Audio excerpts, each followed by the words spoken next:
Now I will briefly explain about the triangle principle. In all strokes, the optimal ball contact point appears at the peak of the triangle. Let me teach you where to find the peak of the triangle. There's no fixed rule, like how high it must be off the ground. The apex of the triangle is personal to you. For example, if I'm 1.6 meters tall, my triangle's vertex would be in front of my chest or between my chest and waist. My hands and body form points on the same horizontal line. Left hand is one edge, right hand is another. For instance, if I'm 1.6 meters tall, my body forms a 1.6 meter triangle. If I were 1.5 meters, it'd be a 1.5 meter triangle. The triangle always stays within your own frame. How do you define it?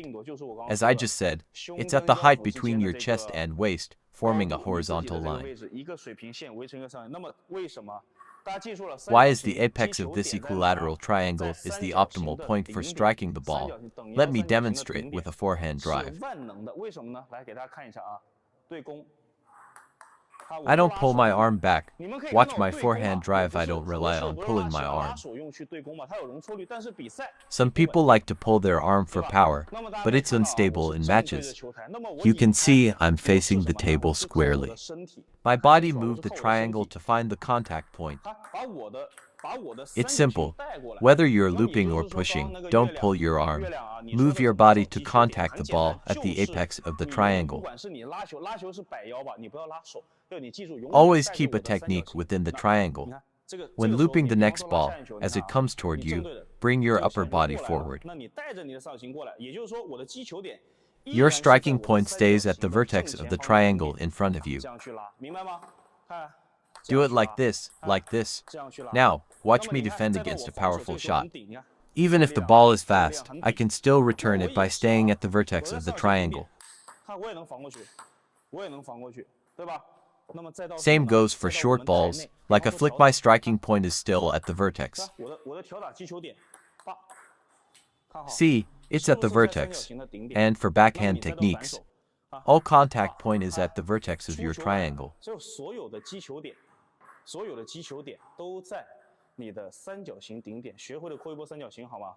Whether it's Ma Long, Fan Jiandong, or Lin Gaoyuan, all top players do this.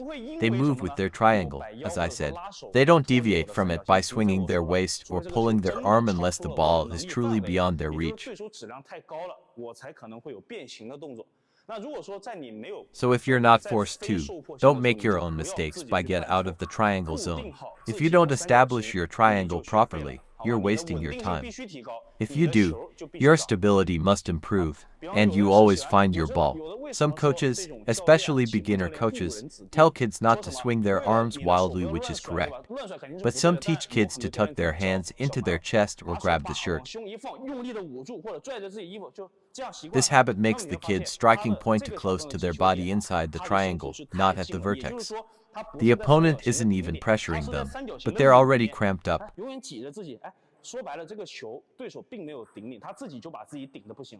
Take Yi Junhui, for example. When he plays, his right hand pull up like this. All his striking points are outside his body's range. Why?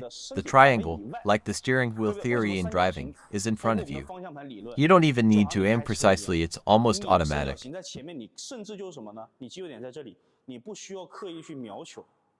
Just use your peripheral vision to judge the ball slightly.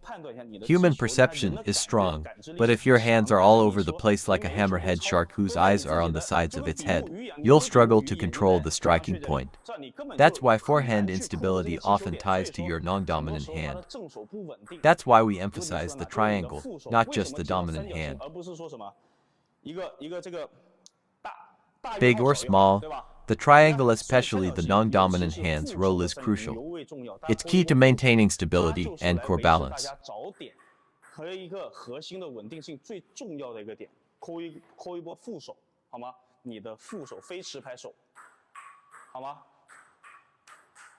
Honestly, those listen this teaching today hit the jackpot.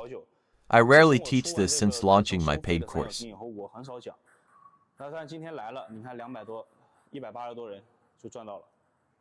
You'll notice many unprofessional coaches teaching incorrectly. Do any coach in the live stream. Feel free to use my knowledge, just credit me. Let's nurture better talent for the next generation.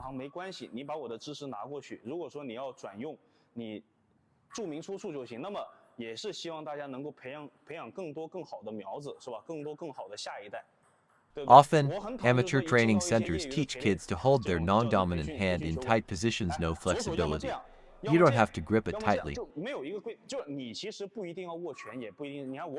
Look at me, there's a standard distance, a general guideline. Some coaches teach 20 kids the same rigid motion. It seems fine at first, but eventually, those kids plateau. 全是这个，哎，乍一看没问题，但是其实这个小孩发展到一定的程度，他就上不去了。 With forehands, there's room for error. I can rotate my waist. But for backhands, the worst thing is misaligned feet and body. 我跟你说，反手最怕什么？就脚外、身体以外的球。你看这个时候他过不去。那如果我有左手，你看。 If I have my left hand ready, I can protect my left side. Backhands can't be one-sided. Many kids learn wrong from the start, limiting their future potential. 他未来的这个发展空间是非常受限的。对。 Your non-dominant hand, some think it's not important. Some hold it one way, some another. But if you're playing a short ball and your non-dominant hand is glued to your waist, you'll struggle. The body is naturally balanced, left and right work together. This is the center axis, right and left. You can't have one side up and the other down. Walking and running require balance. If your left side is misaligned, your right side won't function properly. Your brain won't reflexively coordinate it perfectly. Watch how I handle a short ball. My right hand rises slightly, and my left hand mirrors it. My chest is open on both sides.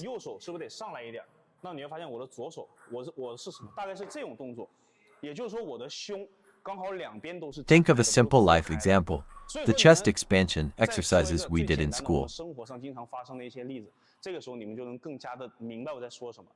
2, 3, 4, 5, 6, 7, 8, right? No one does it like 1, 2, 3, 5, 6. That's why, in short balls, top players like Fan Zhendong or the Chinese national team move so gracefully both sides expand together. Both sides expand and exert force simultaneously. You can't have one side open while the other powers up separately. It's synchronized.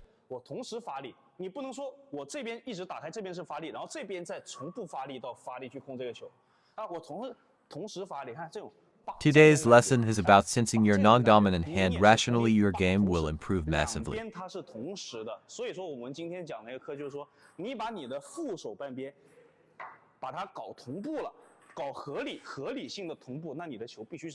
Let me demo a short ball. Many can play it, but can they teach it?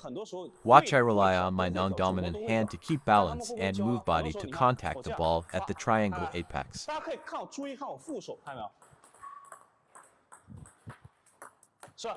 If I do it like this, would you dare to learn? I lose control. It's not about staying static. If I'm stiff like this, would you dare to learn? I can't control it.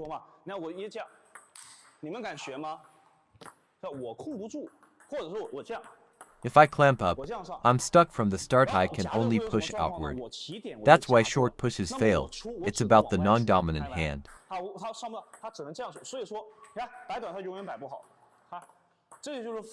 Honestly, my control comes from years of proper practice and sensation feeling. The correct method? 99.9% of the time, it's about expanding outward first, then retracting.